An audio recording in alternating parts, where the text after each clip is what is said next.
중독이 굉장히 무섭다라는 거 보면, 네, 4절 말씀에 보면 하나님이 뭐라고 말씀하시죠? 이스라엘아 들으라 이렇게 말씀하시잖아요. 그렇죠? 그러면서 하나님이 뭐라고 말하면 마음을 다하고 뜻을 다하고 힘을 다하여 내 하나님 여호와를 사랑하라.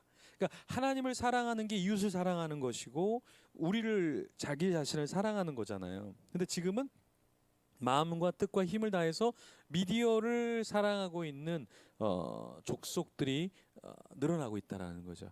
그 종교개혁 일이죠. 오늘 31일 종교개혁일이죠. 종교개혁에서 이 바벨론에 포로된 자들을 루터가 이 종교개혁을 일으켜서 카톨릭에서 빼내려고 했죠. 그렇죠? 예. 근데 지금은 어디에 다음 세대가 포로되어 있냐면 미디어의 포로로 잡혀 있다. 이 바벨론이 미디어다 이렇게 볼 수 있다라는 거예요. 그래서 하나님 우리에게 부탁하신 게 뭐냐면 자녀에게 부지런히 가르쳐라. 지금은 자녀를 가르치질 않잖아요. 가르쳐야 되는데 부모가 가르치는 영역을 다 뺏어 버렸어요. 그죠? 학원 선생님한테 가르치는 영역을 뺏어 버렸고 학교에 뺏겨 버렸고, 그렇죠? 그래서 이 고도의 사탄의 전략이고 고도의 그런 전략 중에 하나가 무엇이냐면 국가 아이를 만드는 거예요. 국가 아이. 그러니까 내 아이가 아니라 국가가 책임져 주는 아이, 학교가 책임져 주는 아이. 그럼 부모가 자녀에게 줄 수 있는 영향력이 없게 되는 거예요. 그렇죠? 그래서 굉장히 무서운 거죠. 근데 하나님은 가르쳐라. 너희가 자녀를 가르쳐라. 그리고 너희들이 부지런히 말씀을 강론해라라고 말하고 있는데 우리는 말씀도 강론하지 않고 우리 가르치는 것도 다 아이들한테 주는 게 없이 어떤 기관을 통해서 아이들에게 주고 있다라는 거죠. 그래서 손목에 매어서 아이들이 손목을 볼 때마다 말씀, 지금은 아이들이 손목에다 스마트폰이 있으니까 말씀 안 보고 다 스마트폰만 계속 보는 거죠. 이마에 스마트폰 게임이 다 새겨져 있고 바쁘죠 아이들이. 그리고 또 집에 문설주에는 내가 왔다 갔다 할 때 바깥문에 기록하면 다니는 사람들이 보는 거죠. 미간에 붙이는 것도 내가 보는 게 아니라 이 주위 사람들이 말씀을 볼 수 있도록 만들려고 하는 것이거든요. 미간에 붙이면 내가 볼 수가 있나요? 볼 수가 없죠. 그런 것처럼 바깥문에 붙여놓으면 내가 볼 수가 있나요? 안에서 밖에 있는 사람들이 볼 수 있게끔 계속해서 이 쉐마 이스라엘을 하나님 펼치라고 한 건데 지금 이제 다음 세대나 우리는 다 이러고 있죠. 네, 저도 여기에 올 때 한 2시간 걸려서 왔거든요. 이렇게 먼 줄 알았으면 안 왔을 텐데 가깝다고 그래갖고 왔는데 보니까 멀더라고요. 네, 2시간 동안 오면서 저는 잘 운전을 잘 안 해요. 왜 운전 안 하냐면 저는 다니면서 책을 보거든요. 이렇게 다니면서 책을 보기 때문에 운전을 하면 책을 못 보니까 그래서 그냥 될 수 있으면 다 대중교통으로 네, 다닙니다.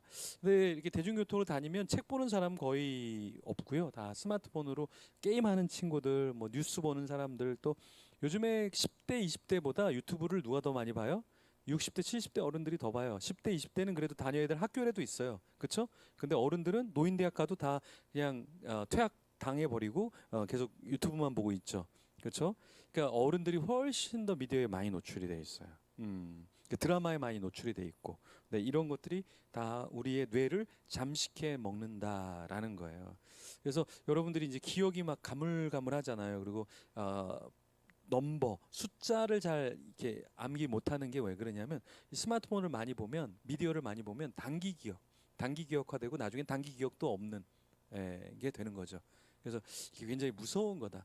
그래서 미디어의 중독을 시키려고 우리 다음 세대를 혈안이 된 게 뭐냐면 구글이나 이 페이스북 이름이 뭐죠, 여러분? 메타죠, 메타. 이름을 바꿔버렸어요. 네, 메타버스라는 그 영역으로 들어가려고 이름을 페이스북에서 메타로 바꿔버렸어요. 그래서 2016년에 한 1조 3천억 원 정도를 투자해서 이제 고글을 만들어서 살려고 만들었지. 고글을 만든다라는 건 뭐냐면 그걸 써서 더 입체적으로 사람들을 미디어 속으로 가두려고 하는 거거든요. 그래서 구글에서도 이제 2023년 내년에 이 안경이 나옵니다. 안경이. 고글 같은 안경이 나와서 안경에 이제 여러분들이 예를 들어서 내 인천 어디를 갈 거야? 그럼 여기서 이제 지도를 보여주는 거죠. 안경에서 모든 걸 다 보여주는 거죠. 여러분 요즘에 뭐 애플 와치 같은 거 보면 이렇게 볼 수 있잖아요. 이 와치가 필요가 없어요. 이제 안경을 딱. 근데 사실 이 구글의 안경은 2016년 정도에 이미 나와 있었어요. 그때 가격이 한 우리나라 돈으로 200만 원 정도가 나왔는데 굉장히 잘 빨리 나온 거죠. 근데 왜 그게 갑자기 사라졌냐면 극장에 갔는데 그걸로 뭘 할 수가 있을까요? 영화를 다 촬영을 다 할 수 있는 거예요. 그죠? 그럼 영화관에서는 누가 와서 찍어갖고 올리면 자기네는 영화를 돌릴 수가 없잖아요. 그래서 또 하나의 문제는 뭐냐면 개인적인 프라이버시를 침해한다. 모든 걸 다 찍을 수 있으니까 그렇잖아요. 그래서 그게 들어가 버렸어요. 근데 2023년에 다시 나옵니다. 다시. 그리고 무게도 굉장히 가볍게. 예, 그래서 구글에서 만들어서 나오는데 이제 앞으로 시대가 많이 바뀌는데 이제는 우리와 미디어와 이런 메타버스가 뗄래야 뗄 수 없는 관계로 만드는 거예요. 이것도 하나의 중독자를 만들어 버리는 거거든요. 네. 편리하지만 그것을 사용할 수밖에 없고 그거 외에는 대체제가 없는 거죠. 요번에 카톡이 여러분 대란이 나면서 많이 느끼셨죠? 내 카톡 없으니까 누구랑 연락하기가 뭐 파일을 전송하기가 굉장히 어려운 지경에 빠졌잖아요. 그리고 또 이제 저처럼 연세가 있는 분들은 이제 다음 쓰시는 분들, 그죠? 다음 쓰시는 분들은 다음도 안 되고 카톡도 안 되고 그죠? 굉장히 어려워졌죠. 네, 그러니까 그런 것처럼 우리가 미디어와 굉장히 밀접해 있는 지금 사회에 우리가 살고 있는데 미디어계 중독되면 이제 장애가 나타나게 되는데 여러분은 여기서 몇 개 정도를 그 사용하시나요? 네, 몇 개 정도 사용하세요? 한번 쉬어보세요. 저거 내가 쓰고 있고 저거 쓰고 있고 네, 몇 개를 쓰고 있습니까? 네, 거의 다 쓰고 있어요? 네, 축하드립니다. 중독자 아주 축하드립니다. 그러니까 스마트폰 중독 여부를 체크를 한번 해볼게요. 네, 여러분을 체크를 해도 되고 여러분 자녀를 생각하면서 체크를 해도 되고 여러분 배우자를 체크를 해도 돼요. 요거 보면서 자, 몇 개인지 한번 체크해 보겠습니다. 첫 번째, 나를 해봐도 좋고 뭐 다른 사람 해봐도 좋아요. 자, 1번 가족보다 스마트폰 사용이 더 좋다. 우리 자녀들은 엄마 선택할래 스마트폰 선택할래 그러면 당연히 스마트폰 선택합니다. 지금은 엄마를 싫어해요. 엄마가 스마트폰 못하게 하기 때문에 자기가 가장 사랑하는 건 스마트폰인데 엄마가 못하게 하니까 엄마 없으면 좋겠어. 엄마 외출 안 해? 엄마 교회 부흥이 없어? 세미나 좀 매일 가면 안 돼? 그 10대 지기 세미나 그거 왜 가끔 하는 거야? 매일 해야지. 뭐 이렇게 한 100일 동안 해야 되는 거 아니야? 뭐 이런 얘기. 이게 중독됐다는 얘기죠. 자, 두 번째. 사용 시간 줄이기가 쉽지 않다. 나 요것만 봐야 되는데, 요것만 해야 되는데, 시간이 벌써 이렇게 갔네? 이런 것들을 다 중독됐다라는 거예요. 세 번째, 없으면 안절부절 못하고 초조해진다. 스마트폰이 없어도 뭐 없구나 해야 되는데, 요즘 친구들은 스마트폰이 손에 없으면 불안증이 와요, 초조증이 와요. 예, 그죠? 네 번째는 수시로 사용하다 주변에서 지적받은 적이 있다. 야, 엄마 말 듣는 거야? 아빠 말 듣는 거야? 여보, 지금 내가 몇 번째 얘기하는 거야? 이런 것들이 다 집중을 못하게 하는 거죠. 지금 하는 공부 혹 일에 방해가 되는 듯하다. 성적이 떨어져요. 그건 이제 중독의 현상이죠. 어떤 부모님은 그래요. 우리 아이는 계속 성적이 낮았다고. 그건 어머니의 뇌 때문에 그런 겁니다. 이렇게 말씀을 드리는데, 네, 그런 거 말고 이렇게 잘하다가 뚝뚝 떨어지는 친구들, 네, 일에 방해가 되는 거 중독화죠. 단어 혹 할 일을 잠시 까먹을 때가 있다. 근데 내가 까먹을 나이가 아닌데 왜 내가 냉장고 앞에 서 있지? 내가 지금 뭐 하려고 했지? 이런 것들이 10대, 20대 아이들도 많아요. 그래서 집회해 보면 이런 거 근데 10대, 20대 아이들이 굉장히 많이 나옵니다. 이게 50대, 70대 뭐 이런 사람이 나와야 될 게 이미 이 뇌가 단순화되어 있기 때문에 파충류의 뇌가 된다 그러는데 파충류의 뇌가 되면서 우리가 이런 현상이 젊은이들에게도 많이 있다. 젊은이들이 공감하는 내용이에요. 여가 시간을 스마트폰으로 낸다. 혼자 있으면 스마트폰으로 보내는 사람들 이건 중독이다. 잠자는 시간이 줄어들고 평소 약간 피곤하다.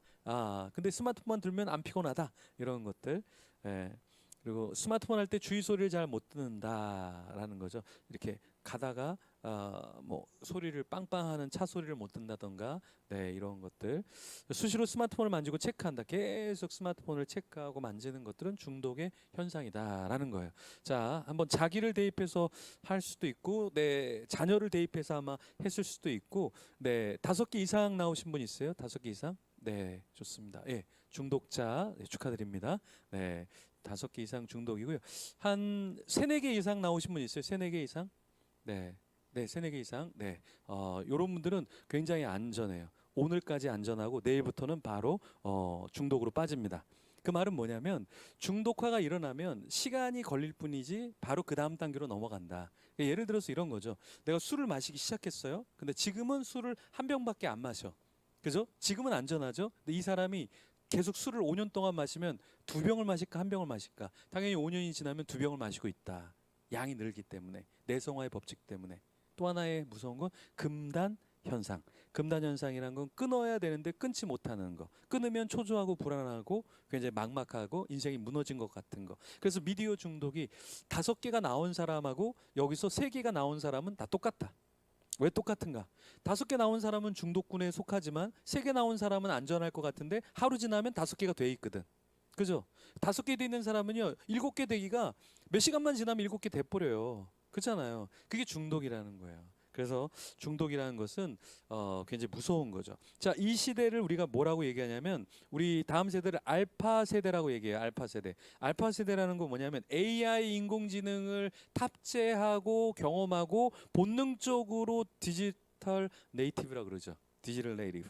자, 이렇게 된 세대가 알파 세대예요. 그래서 저희 딸은 스마트폰이 없는데 이걸 딱 만지면 아빠 이건 이렇게 하는 거야. 이건 이렇게 하는 거야. 나는 그걸 아무리 사용해도 모르는데 얘네들은 만지면 다 알아요. 그냥 직감적으로.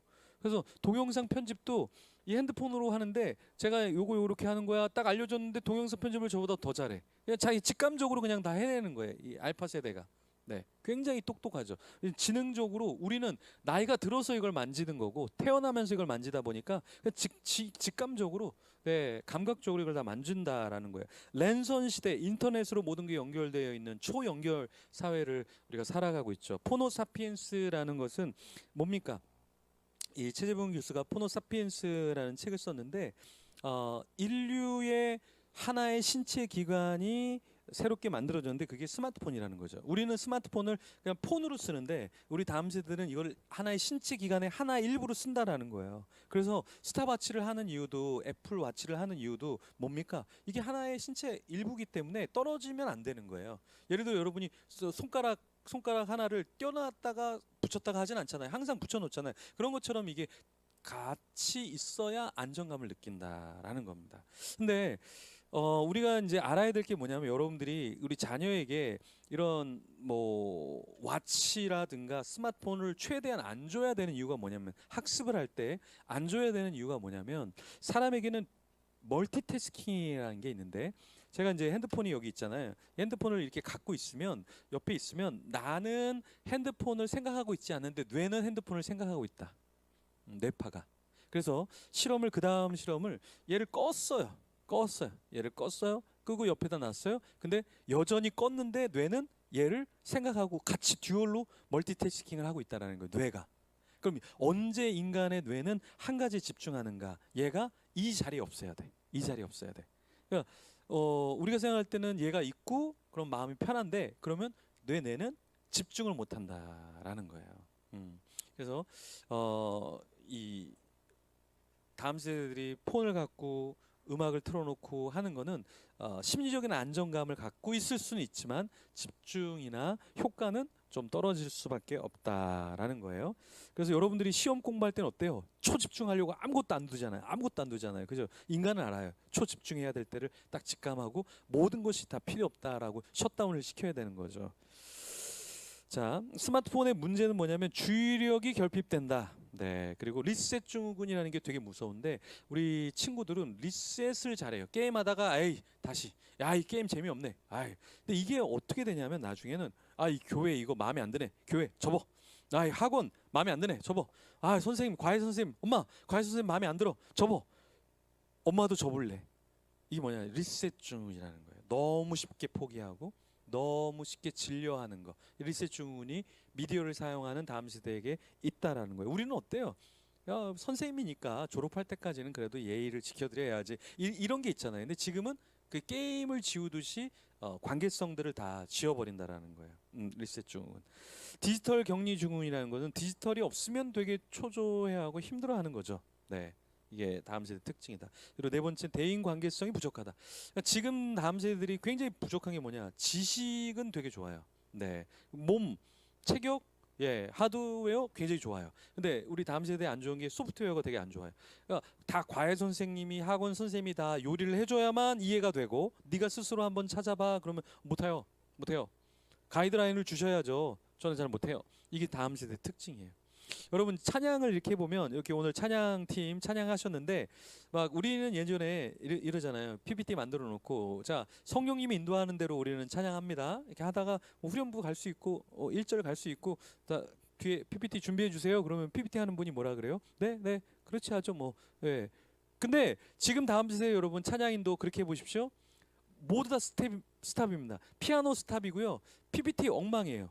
그러니까 제가 송파 잠실에 있는 데서 사역을 했었잖아요. 거기다 스카이대에 나온 애들 막 아이비리그 뭐 똑똑한 친구들 많거든요. 근데 그 친구들은요.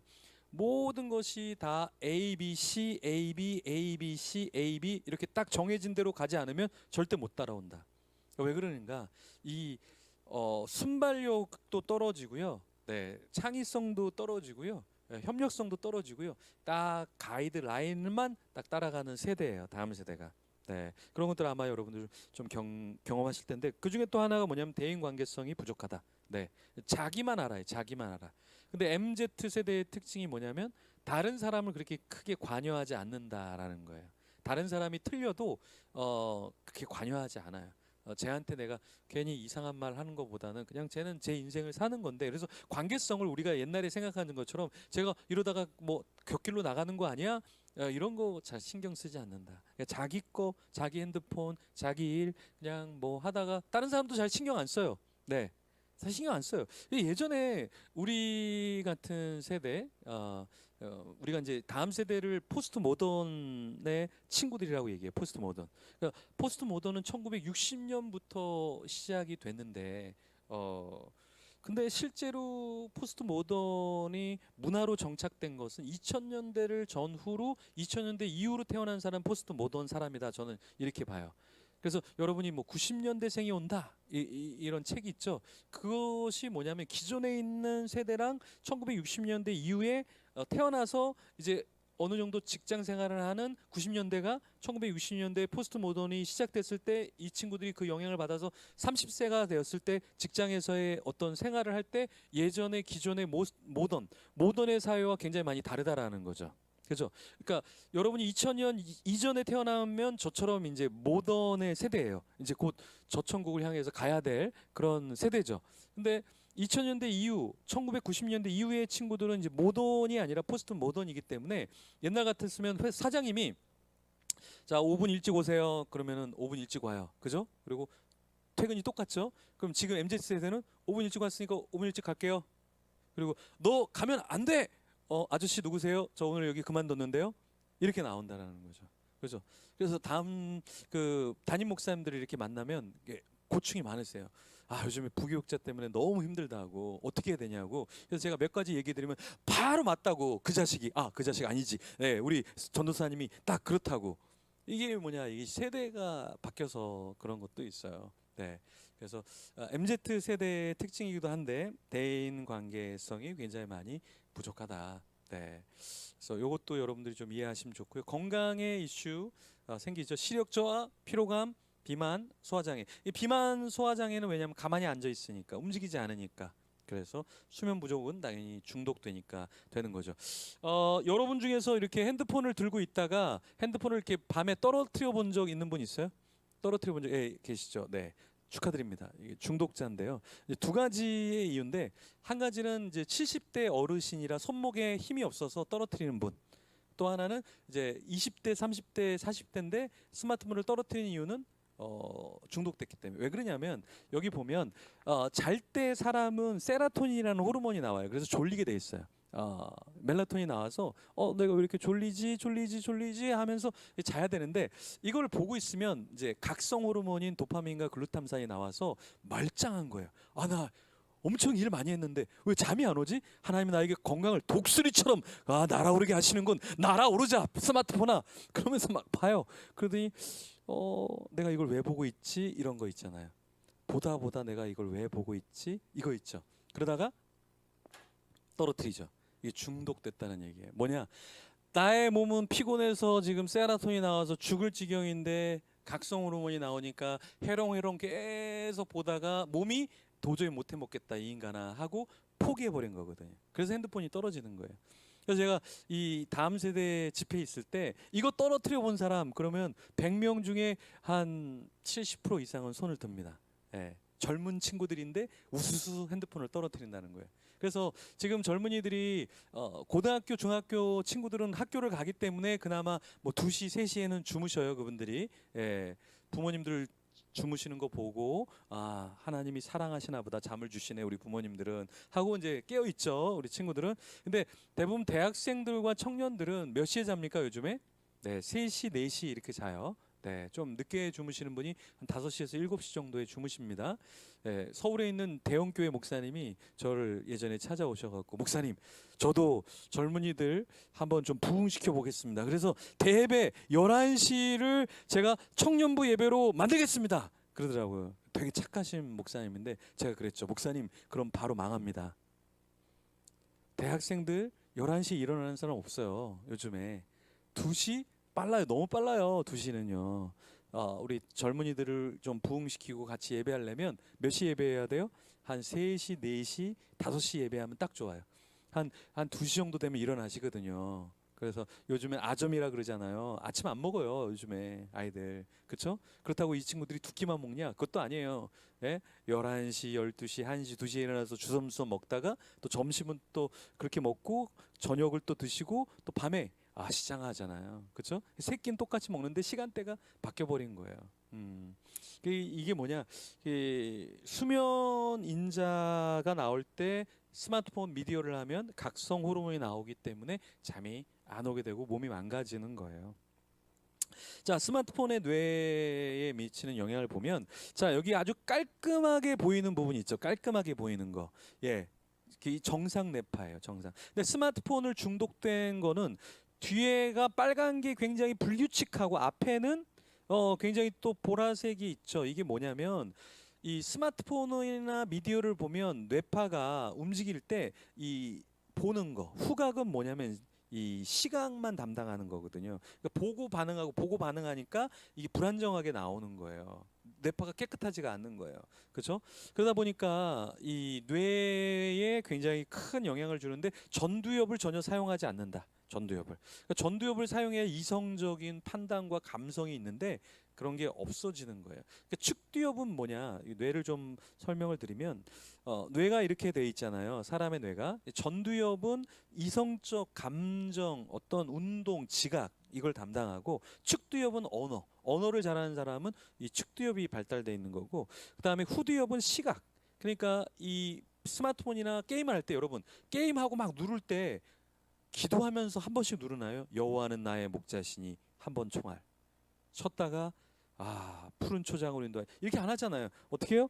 보면 누르고 그러니까 뭐만 움직이냐면 시각의 후두엽만 움직이게 되는 거예요. 그래서 뇌가 발달이 안 된다라는 거예요. 그리고 이제 회백질이라는 것이 있는데 이게 두꺼워지기 시작하면서 뇌가 처리 속도가 늦어지는 거죠.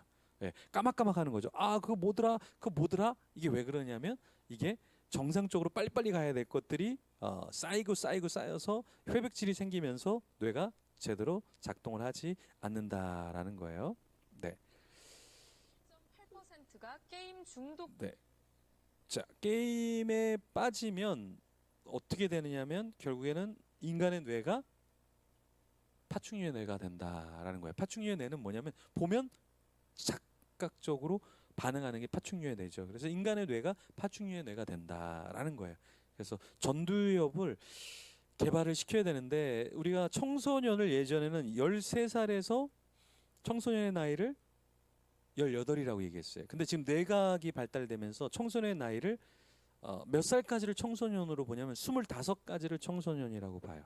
25까지를. 왜 25살까지를 청소년으로 보냐면 전두엽이 닫히고 다 개발되는 나이가 25살이에요. 그래서 여러분 요즘에 대학생 20살, 21살, 22살 보면 얘가 고등학생인가 착각할 정도로 이렇게 의사결정을 못하거나 되게 학생처럼 보이는 친구들이 많아요. 그게 왜냐하면 아직까지는 그 친구들이 절제를 못하고 판단을 잘 못하기 때문에 그래요. 자, 우리가 이제 안타까운 일이 발생을 했는데 저도 그 이태원에 종종 이렇게 가는데 이태원이 굉장히 좁아요. 좁고 경사가 많이 졌어요.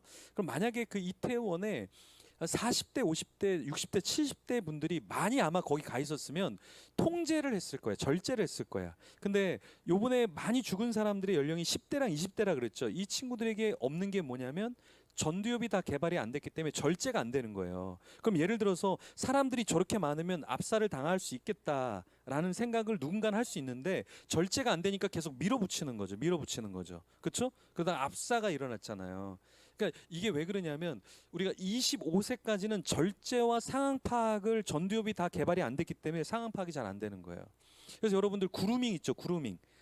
애들이 왜 성적으로 그루밍을 당해? 우리는 이렇게 생각하잖아요. 그럼 어떻게 당해? 이런데 왜냐하면 청소년이라고 하는 25까지는 이거 먹을 걸 사주거나 아니면 내가 아빠야, 내가 영적인 아빠야, 내가 목회자야, 내가 선교사야, 내가 선생님이야, 내가 너의 친한 사람이야, 너를 이끌어줄 사람이야. 그러면 이 친구들이 그루밍이 되는 거예요. 왜? 전두엽이라는 게 다 개발이 안 되기 때문에 상황 파악이 지각의 판단이 흐릿한 나이기 때문에 그런 거예요. 그러니까 우리가 생각할 때는 저런 일이 어떻게 일어날 수 있어 라고 하는데 그거는 뇌를 잘 몰라서 그런 거예요. 그래서 여러분들이 저희가 조심해야 될 게 아이들한테 스마트폰을 주면 안 되는 게 아이들이 스마트폰으로 결제를 많이 하거든요. 이 결제 피해가 또 어마어마해요, 우리나라가.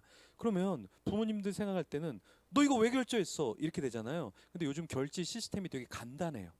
왜요? 아이들이 쉽게 별풍선을 쏠 수 있게 아이들이 뭔가를 결제할 수 있게 되게 다 간단하게 돼 있단 말이에요. 그죠? 그런데 아이들은 그걸 주면서 이게 돈이라는 생각 그리고 뭔가 내가 큰 일을 하고 있다는 생각을 지각을 못할 때가 굉장히 많다라는 거예요. 그죠? 네. 그래서 이런 피해가 굉장히 많아요. 그죠? 그래서 우리가 이런 부분들을 왜 아이들이 결제를 많이 하고 왜 아이들이 도박에 많이 빠지고 왜 아이들이 저런 데서 저렇게 될까라는 것은 이 뇌과학적인 면에서 보면 충분히 그럴 수 있다라는 거예요. 그래서 여러분이 2살짜리, 3살짜리, 10살짜리에게 여러분 식칼을 주는 부모 있나요? 식칼? 여러분 딸한테 야 너 10살이야? 15살이야? 칼이 아주 잘 갈려졌어. 너 칼 좀 가져. 이렇게 하는 부모가 어디 있어요. 그죠? 스마트폰이 바로 그 식칼보다 훨씬 더 무서운 거예요. 스마트폰이 훨씬 더 무서워요, 여러분. 그래서 스마트폰은 졸업한 다음에 고등학교를 졸업한 다음에 대학생 정도 됐을 때 줘도 늦지 않는다. 예. 될 수 있으면 늦게 주면 좋아요. 네. 이미 줬는데 어떻게 하나 그러면 그거를 이제 망가뜨리세요, 여러분. 오늘 가서 이거 망가졌네. 그래서 어쨌든 늦게 주는 게 가장 좋다. 자, 남의 힘을 이용하면 내 힘은 약해진다. 이게 스마트폰이에요, 스마트폰. 자, 프랑스에서는 3세 이하의 아이에게는 TV 시청이 금지입니다. 왜냐하면 미디어가 너무 해롭기 때문에 TV 시청이 안 돼요. 그리고 18세 이하는 공공장소, 여기 공공장소죠. 공공장소에서는 미디어를 틀면 안 돼요. 이게 프랑스의 법이에요. 그러니까 이 유럽은 미디어가 얼마나 아이들에게 해로운지를 이미 알고 옛날에 법을 만든 거예요. 근데 우리는 1세 아이들한테 핸드폰을 45%가 주고 있다고 하니까 이 말은 너는 그냥 망가져. 너는 망가져. 생각의 그 뇌를 넌 펼칠 수가 없어. 이렇게 망가뜨리는 거예요, 사실은. 그러니까 뇌를 조금만 여러분이 아시면 인간의 뇌는 1살에서 2살에 뇌의 70%가 다 만들어져요. 그러니까 기질과 성격과 모든 것이 2살 때 다 만들어진다, 결정이 된다라는 거예요. 근데 그 1~2살에 이 미디어를 줘버리면 아이는 책을 읽을 수 없고 사람과 대화를 할 수 없어요. 그래서 ADHD가 그냥 형성이 되는 거예요. 왜 얘가 사람을 안 봐? 미디어를 먼저 보면 사람이 다 정지되어 있는 거예요. 우리 다음 세대에게 저는 정지되어 있는 거예요. 제가 이렇게 저를 넣어달라는 게 미디어에 저를 넣어달라는 이유가 뭔지 아세요? 지금 미디어에 다 노출되어 있기 때문에 이것만 PPT를 띄워주면 사람들이 다 지루해서 다 나가요. 근데 이렇게 귀여운 얼굴을 하고 있는 제가 이렇게 나오면 저 사람 움직이는구나. 저 사람 움직이는구나. 이게 집중을 하게 돼 있단 말이에요. 그죠? 사실은 이건 너무 단조로워. 왜? 아이들이 보는 미디어에는 막 뭐 자막도 나오고 음악도 나오고 뭐 현란한 게 막 왔다 갔다 하고 막 자막도 이런 자막이 아니라 뭐 요번에는 뭐 특별한 글씨체 뭐 색깔도 막 요라는 것들이 막 나와야 아이들이 시선을 고정하는데 지금 교회에서는 다 뭐예요? 옛날 그 고조선 시대에 쓸만한 PPT를 띄우고 막 그러잖아요. 그러니까 우리가 다음 세대들이 그 미디어에 많이 노출되다 보니까 이 교회에 있는 것들이 식상해지는 거예요. 이해되세요? 요즘 아이들이 초등학교 가기도 전에 어린이집에서 BTS 노래를 틀어놓고 막 이렇게 춤을 추거든요, 아이들이. 근데 교회에서는 뭐예요? 싹트네 싹트네 그러면은 아이고 놀고 있네 애들이 이러고 있죠. 뭔 싹이 터 저렇게 지루한 걸 왜 해? 아이들이 TV로 이 스마트폰으로 보는 게 BTS 걸 보다가 교회에서는 싹 트는데 이 싹트 그 기미가 안 보이는 거죠. 그래서 이런 것들이 굉장히 지금 문제다. 그래서 사실은 저도 글을 적고 있지만 다음 세대 문제는 다음 세대에게 있지 않고 부모 세대에게 있어요. 부모 세대에게. TV 시청을 부모가 하면 안 되는데 TV를 막 보여줘 애들한테. 야야 봐 봐 봐. 그럼 아빠가 뭔가 일을 할 수 있거든. 편하게 아이들을 키울 수 있거든요. 그죠? 그래서 할머니들이 권사님들이 아이들 그냥 스마트폰 하나 딱 앞에다가 세워두고 뭐 합니까? 목욕탕 갔다 왔는데도 꿈쩍도 안 해요. 꿈쩍도 안 해. 그죠? 스마트폰 하나 딱 세워놓고 장 보러 갔다 와도 애가 물도 달라고 하지 않고 밥도 달라고 하지 않고 가만히 쳐다보고 있잖아요. 그죠? 예, 휴가에 제가 이렇게 이렇게 뷔페집에 갔는데 아침에 뷔페집을 갔는데 부모만 먹고 아이들은 다 앞에다가 뭘 세워놓고 그것만 다 애들이 뚫어져라 쳐다보는 거예요. 그래서 제가 아내한테 여보 저봐 애들은 하나도 안 먹고 부모만 먹고 있어. 그러니까 아내가 여보 조용히 해. 다 들리겠어. 그래서 제가 그랬죠. 들으라고. 부모들이 알아야 돼요. 자기네만 먹고 아이들은 이거 딱 하나 탭 앞에다가 키워놓고 아이들 전혀 먹지도 않아. 전혀 먹지도 않아. 이게 이 아이들의 뇌를 망가뜨리고 있다 우리가. 그래서 우리나라 읽기 능력 평가를 2009년부터 2018년에 했는데요. 이 읽기 능력 국어 점수가 계속 떨어지고 있어요. 그래서 우리 친구들 국영수 중에 가장 어려운 과목이 옛날에는 수학 어려웠잖아요. 그죠? 영어 어려웠잖아요. 그죠? 근데 지금 아이들은 국어가 가장 어려워요. 왠지 아세요? 유튜브로 맨날 설명해주고 그러는데 요즘에 뭐 상품 뭐 사면 이렇게 설명서 있잖아요. 설명서. 그죠? 그럼 설명서가 글로 적혀 있잖아요. 그럼 아이들은 글을 그냥 버려버려요. 그리고 바로 뭘로 합니까? 유튜브로 이거 어떻게 깡통 따는 거야? 유튜브로 본다라는 거예요. 이거 어떻게 사용하는 거야? 예, 한다라는 거죠. 그래서 이 아이들은 미디어에 노출이 돼 있다. 그래서 10대는 맛집을 뭐로 검색한다? 10대는 맛집을 뭐로 검색해요? 유튜브로 검색해. 유튜브로 맛집을. 그죠? 여러분 10대가 아니니까 당연히 모르겠죠. 네. 고조선 시대에 오셨으니까 우리가 20대는 맛집을 뭘로 검색해요? 인스타로 하죠. 인스타로. 네, 인스타로 하죠. 30대는 맛집을 뭐로 검색해요? 네, 인스타도 하고 네이버도 하고. 그죠? 블로그로도 하고. 40대 뭘로 합니까? 40대 네이버 블로그 검색하고 뭐 인터넷도 쓸 수 있고 그죠? 인스타도 할 수 있고요. 50대는 뭘로 검색합니까? 맛집? 다음으로 검색하죠. 다음으로. 그죠? 네이버 다음. 60대는 뭘로 검색합니까? 60대는 전화해요. 근처에 왔어. 안 들려. 안 들려. 그래 그래. 다음에 봐. 아이고 시끄럽네 주변이. 이렇게 얘기하죠. 70대는요? 검색을 안 합니다. 그죠? 직접 가서 찾아서. 이 시대마다 이게 다른데 10대는 유튜버로 다 검색을 하고 사용을 배우고 한다라는 거죠. 그래서 국어 성적과 읽기가 굉장히 어려워요. 그래서 친구들이 이렇게 많은 글에 질문들이 많은 걸 보면 기겁을 하죠. 왜냐하면 글 세대가 아니기 때문에 이제는. 그래서 다음 세대에게 한글의 능력이 계속해서 떨어지고 있다. 근데 우리 한국 기독교가 안 되는 이유가 서점에 갔더니 서점의 주인분이 이렇게 얘기하더라고요. 옛날에는 서점에서 자기가 장사를 30년 했는데 한 20년 전에만 해도 부장님들이 와서 선물로 성경책 주려고요. 경건서적 뭐 주려고요. 그런데 요즘에는 상품권 있어요. 상품권? 상품권? 네네. 과자. 이걸로 다 때운다는 거예요. 그러니까 책을 읽지 않게 만드는 거죠. 세대가. 이것도 문제가 있다. 그죠? 그래서 이 스티브 잡스가 아주 유명한 말을 했죠. 어떻게 해야 됩니까? 그러니까 stay hungry, stay foolish. 이게 뭐냐? 그냥 좀 배고픈 상태로 부족한 상태로 좀 있어야 되는데 우리 자꾸만 뭘로 채우려고 그러는 거예요. 미디어 보면서 뭔가 채우려고 그러고 뭔가 좀 놀이 게임 할 거 없나?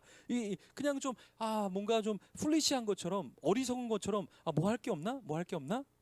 이렇게 해야 뭔가 창안되고 창작이 나오잖아요. 저기 시골에 논산에 있는 시골에 그 강의하러 갔는데 애들이 악기를 다루고 시를 적는 거예요. 그래서 선생님한테 이 애들이 왜 이렇게 하냐니까 너무 할 게 없으니까 진짜 할 게 없으니까 시를 적고 악기를 연주하고 너무 할 게 없으니까 창의적으로 뭔가 하게 되더라.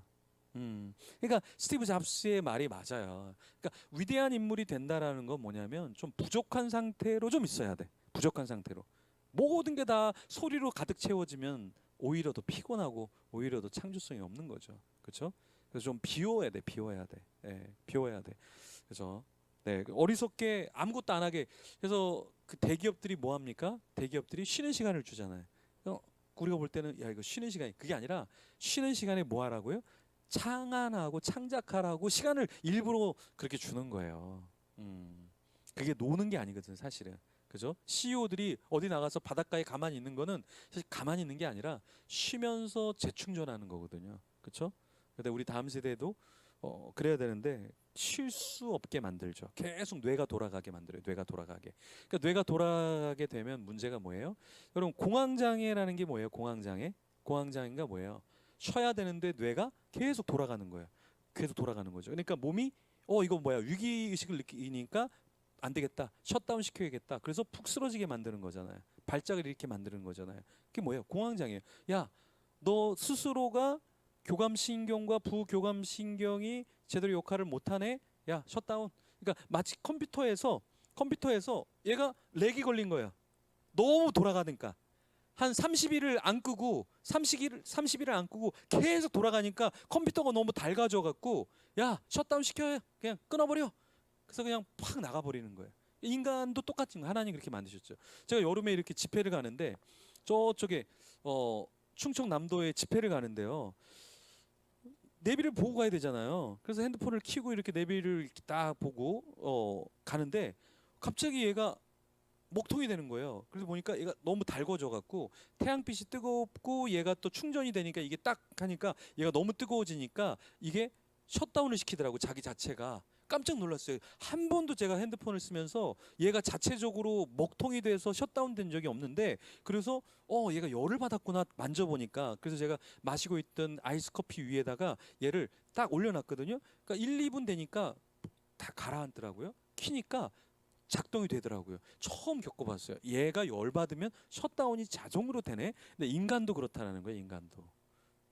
게임을 계속하고 인터넷을 계속 보는 건 사실 우리 시력에도 안 좋고 우리가 몸에도 안 좋고 우리 영에도 안 좋고 우리 감정에도 안 좋고 다 안 좋은 거예요. 그래서 미디어 중독은 사실 좋을 게 하나도 없다. 체력부터 바닥에 나게 하고 머리를 헝그리하게 만들어야 되는데 플리시하게 만들어야 되는데 그걸 쉬지 못하게 만들기 때문에 그런 거죠.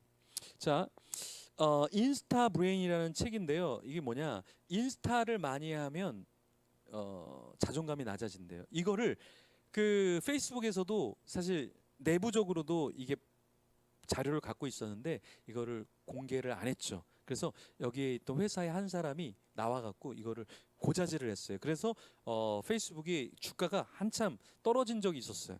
왜냐하면 실제로 그 일이 있었기 때문에 인스타, 페이스북 둘 다. 여러분 페이스북과 인스타에 들어가면 여러분은 어때요? 행복해지세요? 쟤는 맛있는 거 먹는데 나는 못 먹네. 항상 맛있는 걸 먹는 게 아닌데 항상 사람은 맛있는 것을 먹으면서 더 맛있다라고 얘기를 해요. 그리고 실제보다 더 아름답게 사진을 찍잖아요. 그리고 여러분 얼굴도 실제보다 더 아름답지 않으면 전혀 올리지 않잖아요. 그 올린 사람 있으면 빨리 내려달라고 전화하잖아요. 야, 그 사진 아니야. 그 사진 아니야. 그건 너무 추해. 넌데? 아니야. 어쨌든 내려줘. 왜 그래요? 더 좋은 걸 올리려고 하는 게 있기 때문에 그래요. 항상 먹는 게 아닌데 먹는 것처럼 늘 먹는 것처럼. 그래서 인스타를 보면 슬퍼진다라는 거예요. 그죠? 그래서 이게 백해무익하다.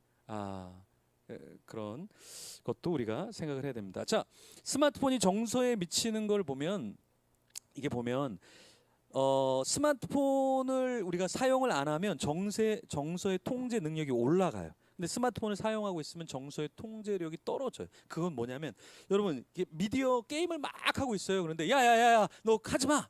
그러면 보면서 지금 여기서 계속 총 쏘고 있었는데 그 총을 누구한테 쏴요? 부모한테 쏘죠. 이 정서가 여기서 지금 욕하고 있는데 여러분들 친구들하고 이 같이 게임하는 친구들은 70% 90%가 다 욕입니다. 욕. 서로 욕하면서 해요. 이게 친구들하고 게임하면서 형제님 총 잘 쏘셨어요? 왜 이렇게 늦게 쏘셨어요? 우리가 다 망했네요. 이렇게 대화 안 해요. 다 욕으로 험악하게 얘기하고 너 다시 한번 내가 너랑 같이 하나 보다 막 이렇게 막 험한 얘기하거든요. 그렇게 하고 있다가 부모님이 야야야 꺼. 그러면 그 총을 쏘다가 이 칼을 던지다가 부모님을 보면서 눈빛이 달라지는 거죠. 예, 정서 통제가 굉장히 낮아진다라는 거예요. 그리고 부정 정서가 굉장히 많아진다라는 거죠. 부모님들이 상담하면 다 그런 얘기하세요. 우리 애가 엄청 착한데요, 목사님. 게임만 하면은 달라져요. 이런 얘기를 굉장히 많이 해요. 이런 것이 사실은 이제 분노 조절 장애가 있다라는 것입니다. 이해되시죠? 자, 더 강의할 것들은 사실 많은데 죽기 전에 또 강의는 하면 될 것 같고 지금은 제가 한 40분 정도만 하려고 그랬는데 벌써 53분 정도, 50분 이상을 강의를 해버렸네요.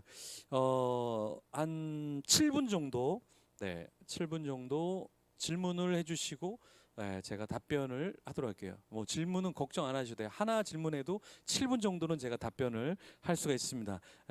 우리 이경 목사님 질문이 없어요. 잘 안 해요. 근데 네, 저는 한 가지 질문도 7분을 커버할 수 있기 때문에 그런 걱정은 안 하셔도 돼요. 네, 자. 아마 온라인으로도 질문을 좀 이렇게 해주셔도 좋고요. 현장에 계신 분 중에 들으면서 이건 좀 어떻게 하면 좋을까요? 그리고 이 이야기는 하다 말았는데 조금 더 해주시면 좋겠습니다. 뭐 이런 이야기 있으시면 편하게. 네, 네, 네, 예, 네, 네, 네, 네, 네, 네, 예, 예, 예, 그렇죠. 예, 예, 예, 예. 네, 네. 오케이, 오케이. 예, 대안 세 가지를 제가 말씀을 드리도록 할게요. 아주 좋은 질문입니다. 네, 우리 그 이경 목사님 그 또 상을 준비하세요. 여기 인천에 요즘에 아파트 값이 떨어진다니까 아파트 한 채. 네, 다음에 아파트 한 채 증여하도록 하겠습니다. 네, 아주 좋은 질문인데 제가 사실은 그 개론의 그 대안이 사실 있거든요. 네, 대안이 있는데 대안을 말씀드릴게요. 첫 번째는 뭐냐면 아까 말씀하신 것처럼 지점이 다 다르잖아요. 근데 어떻게 중독에서 꺼낼 수 있냐면 자각이다. 자각. 그러니까 어떤 사람은 드라마에, 어떤 사람은 술에, 어떤 사람은 음란물에, 어떤 사람은 사람도 중독이 있거든요. 사람 관계 중독이라 그래요. 하나의 애착이 있는데 나를 받아주는 것 같은 사람한테는 애착이 엄청 깊어요. 나를 거절하는 사람한테는 너무 차가운데 이게 애착의 관계 중독이에요. 사람 중독. 아주 무서운 거죠. 예, 그 사람 중독의 하나가 스토커예요. 스토커. 그럼 여러분은 스토킹을 하는 사람을 무서워하잖아요. 근데 사실은 스토킹을 하는 사람들이 대부분 우유부단하고 착한 사람들이 많아요. 그 사람은 뭘 원하는 거냐면 나를 바라봐 주길 원하는 거예요. 스토킹은 내가 저 사람을 보는 게 아니라 저 사람이 나를 봐주길 원해서 스토킹을 하는 거예요. 이해가 되세요? 그래서 중독은 보상을 위해서 중독에 빠지는 거예요. 이해가 되십니까? 왜 중독에 빠질까? 그러니까 사람들은 내가 이거를 탐닉하려고 중독에 빠진다고 생각하잖아요. 근데 중독의 원리는 부족이에요, 부족. 그러니까 예를 들어서 여러분이 3일을 안 먹었어요. 그럼 여러분 앞에 있는 음식을 가리지 않고 입에다 집어넣겠죠. 그죠? 왜 부족하기 때문에 그런 거예요. 그러니까 중독은 사실 얘가 왜 중독에 걸렸지? 얘를 캐국캐국 하면 얘가 어렸을 때 정서의 부족이 있어요. 사랑, 스킨십이 부족하니까 나 사랑을 못 받았네. 여기 부족해서 내가 이걸 채워야 되겠다. 그럼 나를 채울 수 있는 건 뭘까? 게임으로 나를 채워야지. 음란물로 채워야지. 도박으로 채워야지. 돈으로 채워야지. 유명세로 채워야지. 운동으로 채워야지. 악기로 채워야지. 나 공부로 승부 낼 거야. 이것도 하나의 부족 때문에 일어나는 거예요. 일 중독도 그럼 왜 이 일 중독에 빠지는 줄 아세요? 네. 사람들이 그래요. 목사님 일 중독 아니냐. 근데 좋은 일은 헌신이라고 이야기해 줘야 돼. 헌신. 이 사람들아. 예, 그죠? 좋은 건 헌신. 그러니까 안 좋은 거는 중독. 그죠? 근데 왜 일도 열심히 하냐면 그 동기를 잘 보면 내가 이 일을 통해서 보상을 받으려고 하면 그 중독성으로 가는 거예요. 예. 마찬가지로 근데 이 모든 지점이 다르고 모든 중독이 다르지만 중독을 깰 수 있는 첫 번째는 뭐냐? 자각이다. 그래서 심리와 상담을 배우는 사람은 우울증이 오잖아요. 그러면 자각이 일어나요. 내가 지금 심리 상담할 때 기초 단계로 들어가고 있네. 약을 먹어야 될 단계로 들어가고 있네. 심각한 정신병원에 들어가야 되네. 자기를 읽어내는 거죠. 그럼 어떻게 돼요? 지금 내가 심각하네. 빨리 지금 상담사한테 연락해야 되겠다. 심리 상담가는 자기를 심리 상담해 주는 사람이 있어요. 코치는요. 코치 여러분들 전문 코치는요. 그 코치를 코치해 주는 코치가 있어요. 그죠? 목회자들은 불행하게도 자기를 목회적으로 코칭해 줄 사람이 없기 때문에 목회자가 번아웃이 굉장히 빨리 오는 거예요. 네. 그래서 목회자들이 왜 타락하나, 왜 목회자들이 돈을 좋아하고 왜 스캔들이 나나, 그 목회자들을 케어해주는 목회자가 없는 경우에는 결국에 문제가 생기기 시작한다라는 거예요. 그 대표적인 얘기가 타이슨이 세계를 제패했잖아요. 20대에. 근데 왜 타이슨이 무너졌어요? 그 사람을 코치해줬던 코치가 죽었잖아요. 그죠? 예, 그 사람이 죽자마자 그 사람이 무너졌거든요. 마찬가지예요. 그래서 제일 중요한 건 뭐냐? 그래서 제가 중독 어디 집회를 가든지 제가 제일 먼저 하는 게 중독이에요. 중독. 왜냐? 자각만 일어나면 중독은 제어가 일어나기 때문에 그래요. 제어. 예, 그 기능을 여러분들이 아시면 돼요. 그래서 되게 중요한 게 치유책이 아니라 이 자각만 일어나면 스스로가 나 중독이야. 나 심각해질 거야. 내성이 일어날 거야. 내 뇌가 구멍이 뚫리는 거야 나는. 이게 자각으로 일어나는 거거든요. 그래서 여러분 집회가 중요하고 말씀이 중요하고 교육이 중요하고 세미나가 중요하고 상담이 중요한 이유. 상담이 왜 중요합니까? 상담하면서 자기를 들춰 보여주는 거잖아요. 그렇죠? 예. 그러니까 어때요? 나 문제 있네. 우리 배우자 문제 있네. 우리 가족 문제 있네. 우리 같이 노력하자. 이거잖아요. 자, 여러분 금쪽 같은 내 새끼 아시죠? 예, 집회 갔는데 아이가 금쪽 같은 내 새끼 나왔던 아이더라고요. 말 잘하더라고요. 근데 우리 엄마 문제가 많대요. 보니까 얘 말 들어보니까 엄마가 문제가 더 많아. TV에서는 얘가 문제인데 엄마가 문제가 더 많아. 근데 거기에 그 오은영 박사님이 항상 이 이상한 아이들을 네. 예, 여기도 질문 나왔는데 예, 그거 못 합니다. 이거 하고 끝낼 거예요. 네. 이 세미나에 중독되면 안 되거든요. 세미나에 딱 30분이면 딱 30분에 끝내야 돼. 그래야 다음에 또 부르지. 계속하면 저 인간은 뭐 계속한다. 미친 인간이다. 중독됐다. 안 불러요. 그래서 고은영 박사도 자각을 시켜주는 거예요. 당신네 가족이 이런 문제가 있네요. 이렇게 한번 해보시겠어요? 우리 문제가 있네. 한번 해볼까? 그래서 성공한 케이스만 방송에 나오는 거예요, 여러분. 실패한 케이스 엄청나게 많아요. 예, 성공한 케이스만 나오는 거예요. 저기만 나가면 다 되는 줄 아는데 그러지 않아요. 그 촬영 기간도 굉장히 길어요, 사실은. 그죠? 네, 어쨌든 자각을 시켜주는 거다. 두 번째는 뭐냐? 두 번째는 공동체 속에서 활동하게 해줘야 돼. 예, 중독에 걸린 애들은 다 혼자 놀거든요. 교회 안 나오거든요. 그래서 공동체 속에 나와야 된다. 세 번째 마지막. 틀을 바꿔야 된다. 중독은 내가 미디어를 보면서 중독이 걸렸어요. 미디어 안 봐야지. 책을 봐야지. 운동을 해야지. 건강한 모임을 만들어야지. 이렇게 세미나에 나와야지. 그렇죠? 그래서 여러분이 여기 나온 사람은 온라인으로 있는 사람보다 훨씬 더 건강해진다. 왠지 아세요? 온라인은 너무 쉽게 들어오잖아요. easy coming, easy going이에요. 근데 여기까지 온 건 여러분은 언제부터 교육이 시작되냐면 여기 가야지 하는 시작부터 중독에 대한 고민이 시작되는 거고 여기서 들은 것을 가지고 집에 갈 때까지 고민이 되기 시작하는 거예요. 그래서 건강해진다. 틀이 있어야 돼. 틀. 이 건강한 틀을 가져야 된다. 그래서 공동체성을 가져야 되고 온라인보다 또 틀을 바꿔야 돼. 내가 음란물을 밤마다 본다? 그러면 내가 빨리 자야지. 내가 도박을 한다? 핸드폰으로 도박을 안 하도록 핸드폰을 바꿔야지. 투지폰으로. 투지폰. 투지를 가지고 투지폰으로 바꾸면 중독은 사라진다. 투지가 없으니까 그렇게 되는 거 아니에요. 그래서 이 틀을 바꿔줘야 돼. 그래서 아까 얘기한 것처럼 우리 아이는 주중에 안 하는데 주말에는 엄청나게 해요. 그럼 그 틀을 바꿔줘야지. 너 주중에 안 하는 것처럼 주말에도 줄여야 될 것 같아. 엄마 왜 이러세요? 엄마 용서 안 하는 거 알고 있지? 엄마 틀을 유지할 거야. 너도 좀 틀을 유지해야 되겠어. 이런 틀을 바꿔줘야만 중독에서 내 아이를 보호해준다. 그렇지 않으면 이게 문을 활짝 여는 꼴이 된다라는 겁니다. 네, 제 강의는 여기까지 하도록 하겠습니다. 우리 이기영 목사님께 마이크를 넘기도록 하겠습니다. 네, 예, 다른 분이시군요. 네, 이기영 목사님. 네.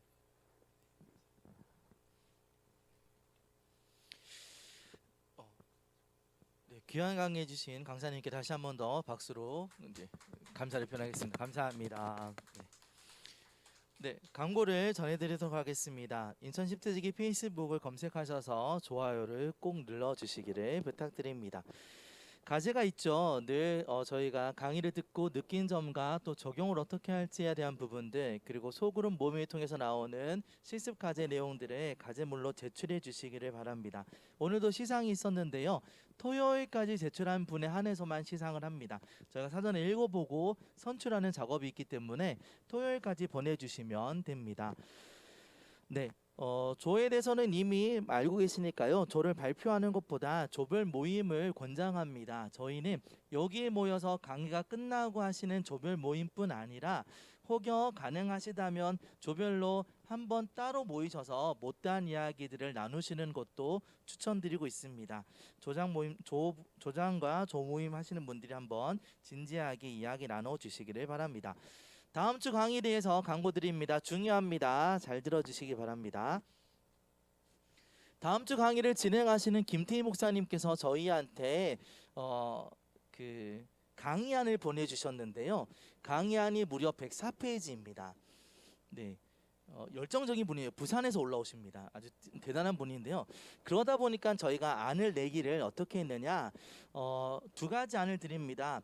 저희가 이것을 소책자로 만들어서 전해드리는, 나눠드리는 오프라인 방식이 있고, 대신에 이거는 비용이 조금 들어갑니다. 프린트하고 하는 건 저희가 다 할 테니 책을 만드는 제본하는 값 2,000원만 받도록 합니다.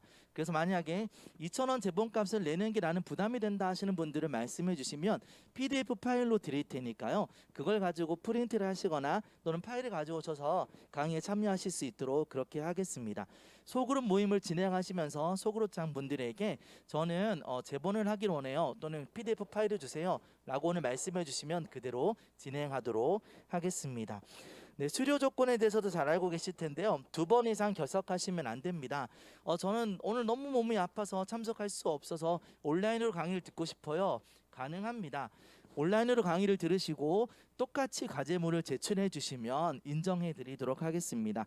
2번 이상 빠지시면 안 되고요. 과제는 꼭 내셔야 한다는 것을 기억해 주시기를 바랍니다. 네, 바로 이어서 조별 모임을 하겠습니다. 1조 모임, 저 기둥 쪽에 2조, 3조는 저기 작은 방에서 모임을 하도록 하겠습니다. 감사합니다.